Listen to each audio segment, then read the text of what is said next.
जिला से हैं। अच्छा, जमुई से हैं आप, जहाँ से पहले चिराग जी सांसद थे जी। तो आप बधाई देने आए हैं या क्या? हम आए हेल्प मांगने के लिए। क्या हेल्प आपको चाहिए? अब तो मंत्री हो गए आपके नेता।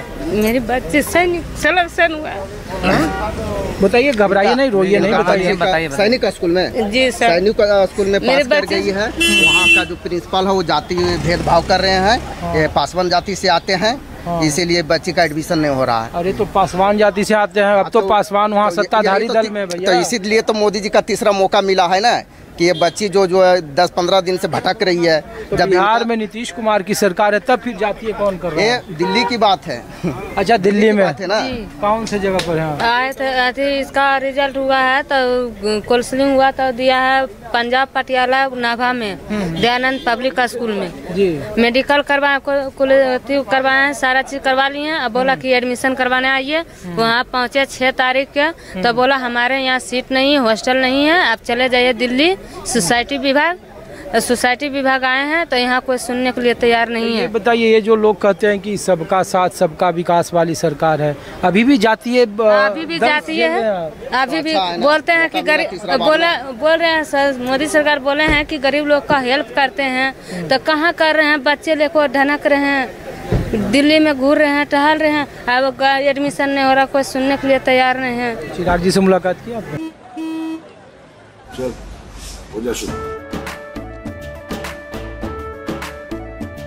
केसरिया से मन जोगी हुआ रे, दिल झूमे देखो पतवारा हुआ रे, दिल झूमे देखो पतवारा हुआ रे। हर पल मनाओ केसरी त्योहार। विमल, बोलो जुबान केसरी। अभी नहीं हुआ, अभी भी है, चल रहा है, इसीलिए बोला कि ठहरिए, भेंट करवा देंगे। अब बताए 2 बच्चे आ रहे हैं, बच्चे लेके कोई परिवार ने बच्चे लेकर दिल्ली में टहल रहे, दिल्ली से पंजाब, पंजाब से दिल्ली कर रहे हैं। आप पंजाब रहती हैं? नहीं, हम बिहार में रहते हैं। अब वहाँ पंजाब में इसका अथी पड़ा स्कूल का सेंटर। 1 हफ्ता से भटक रहे हैं। 1 सप्ताह हो गया इसका भटक रहे हैं इनको। तो ये देखिए कि हाँ, ये स्थिति है इस देश की कि सैनिक स्कूल में एडमिशन को लेकर भी लोग जातीय हिंसा का शिकार हो रहे हैं। जाति होने की वजह से नहीं ले रहा है ना आपका एडमिशन जी। पासवान है, नीच जाति। तब भी आप कह रहे हैं कि बहुत अच्छा सरकार है ये। तीसरी बार इसीलिए तो मोदी को मौका मिला, नहीं तो अभी खत्म हो जाएंगे जड़ से। माल आदमी है, आपके बगल में है, ठीक है, और आप कह रहे हैं वो अच्छा बात है। तो एक बच्ची का जब भविष्य नहीं बना सकते, मंत्री हो गए, भविष्य क्या बनाएंगे? सरकार बोले काम होगा, ऐसी बात नहीं है, अब काम होगा, क्योंकि अब माननीय मंत्री जी अब आ गए हैं अपने देश में। ठीक है, आप कहाँ से हैं सर? गिरिडीह। अच्छा, आप भी गिरिडीह से हैं? जी। तो आप भी नाराज हैं या? देखिए, मैं एक्चुअली स्वाभाविक है, अपने सांसद हैं, हम लोग अलायंस के सांसद हैं, भारतीय जनता पार्टी के कार्यकर्ता हैं, तो निश्चित है कि झारखंड में 14% वोट है, महत्व वोट, और पूरे देश में 11 पार्टियों के अलायंस को सभी को मिनिस्टर बनाया गया है, चाहे राज्य मंत्री मिले, स्वतंत्र प्रभार मिले या जैसे भी हो। तो झारखंड में भी हम लोगों की मांग थी कि इनको भी मंत्री बनाया जाए, और स्क्रीन में चल रहा था टीवी न्यूज़ में, सारे लोग वेट में थे।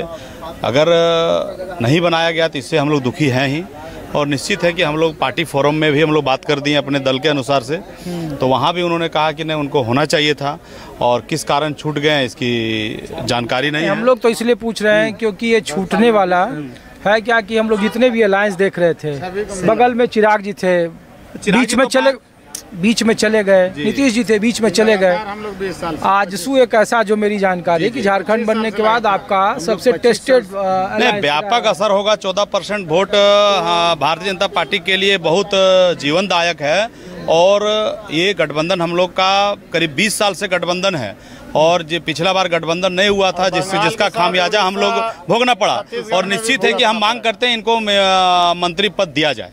विधानसभा में इसका कुछ असर होगा? निश्चित है कि विधानसभा में निश्चित असर हो जाएगा।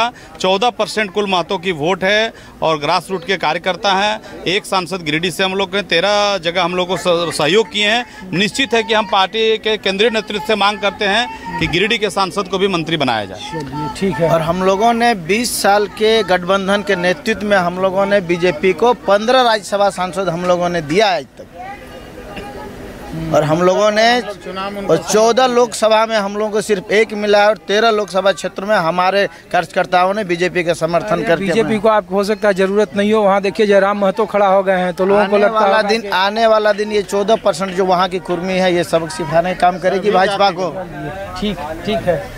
तो ये देश का माहौल देख रहे थे। महाराष्ट्र की आपको तस्वीर दिखाई, झारखंड दिखाया, बगल में बिहार के कुछ लोगों को आपने दिखाया, कुछ और जगहों पे ले चलते हैं आपको दिखा रहे हैं कि मोदी सरकार के तीसरे कार्यकाल के गठन के बाद देश का माहौल क्या है और आम मतदाता को इस सरकार से कितनी उम्मीदें हैं और इस सरकार की चुनौतियां क्या क्या है। मोदी सरकार के तीसरे कार्यकाल के सामने चुनौतियां क्या होगी, आने वाले विधानसभा के चुनाव में क्या ब्रांड मोदी रीजनल क्षेत्रीय छत्र पर भारी पड़ेंगे, ऐसे बहुत सारे सवाल हैं। मंत्रिमंडल का गठन हो गया है, 72 मंत्री शपथ ले चुके हैं। हमने आपको महाराष्ट्र, बिहार, हरियाणा और अन्य जगहों की तस्वीर आपको दिखाई। बिहार भवन में न्यूज़ 24 मौजूद है। आप लोग कहाँ से भाई साहब? हम लोग बिहार से हैं, हाजीपुर वैशाली। तो हम लोग ये पूछ रहे हैं कि मंत्रिमंडल का गठन हो गया, तो अब बिहार के विधानसभा चुनाव में इसका कितना असर होगा? मंत्रिमंडल में जो जगह मिली है, जो समीकरण बिठाया गया है, उसको कैसे आप लोग देख रहे हैं? देखिए, नरेंद्र मोदी जी पार्टी कार्यकर्ता होने के नाते, मतदाता होने के नाते बताइए। नहीं, मतदाता या पार्टी कार्यकर्ता, नरेंद्र मोदी जी का यह तीसरा कार्यकाल है। उन्होंने कहा है कि न्याय के साथ विकास, सबका साथ, सबका विकास और सबका विश्वास, इस नीति के तहत पूरे बिहार में और जहाँ तक वैशाली मेरा जो लोकसभा है हाजीपुर, चिराग जी पर उन्होंने भरोसा जताया है और नित्यानंद राय जी वहीं के हैं। इसका पूरा का पूरा समझिए कि एक कार्यकर्ता पर उन्होंने भरोसा जताया है, तो विकास को ये बताइए कि चिराग जी के बारे में 2020 का विधानसभा चुनाव देख लीजिए कहाँ थे। लोग ये पूछ रहे हैं कि जो एलाइज एनडीए के बिहार में है, चाहे मांझी जी हों, चिराग जी हों, नीतीश जी हों, एक ऐसा एलाइज नहीं है जो बीजेपी के साथ सस्टेनेबल रहा है, एक साथ रहा है। इसीलिए सवाल पूछा जा रहा है कि जब विधानसभा के चुनाव होंगे तो फिर आदमी का जो क्षेत्रीय पार्टी है सब लोग, तो क्षेत्रीय अस्तित्व बचाने के लिए लोगों का अपना पर्सनल जो होता है वो आगे हो जाता है। इसलिए सवाल पूछा जा रहा है। नहीं, यह जो अभी सरकार बनी है नेचुरल गठबंधन जिसको कहते हैं, इसका जो है बीते दिनों कुछ ऐसा रहा, लेकिन जो बिहार के विकास के लिए नीतीश कुमार जी ने नरेंद्र मोदी जी के हाथ को मजबूत किया है। आज आने वाले कौन होंगे, नीतीश कुमार की चिराग पासवान? दोनों हमारे नेता हैं। आप कहाँ से हैं सर? मुंगेर जिला। मुंगेर से हैं। तो क्या आप देख रहे हैं मौजूदा मंत्रिमंडल का जो गठन हुआ है और बिहार के विधानसभा चुनाव को? मौजूदा जो मंत्रिमंडल गठन हुआ है और जिस तरह से माननीय प्रधानमंत्री जी ने अपने सारे घटक दलों के साथ संतुलन बनाकर जो मंत्री पद वितरण किया है, तो उसके हिसाब से तो हमको लगता है कि बिहार विधानसभा में कहीं कोई दिक्कत नहीं होना चाहिए। नहीं होगा।